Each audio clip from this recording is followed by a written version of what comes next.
One of the other nice things about the City Map Builder is you can actually use this wall brush to quickly draw walls for your city instead of having to draw each one of those individual sections. So I have a couple of towers set up here, as you can see, and the easiest way to do this is you actually want to just click on one of the towers and it'll stamp it, and then you want to go to the next tower that you want to go to and you hold down Shift on your keyboard and click again, and see that'll just draw the whole wall.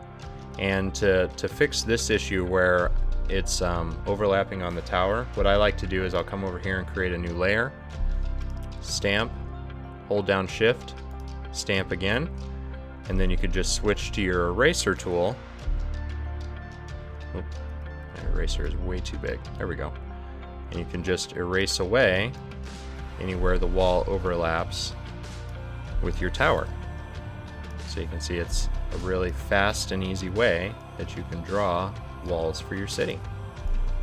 Instead of having to draw each one of these individual segments, it saves you a lot of time.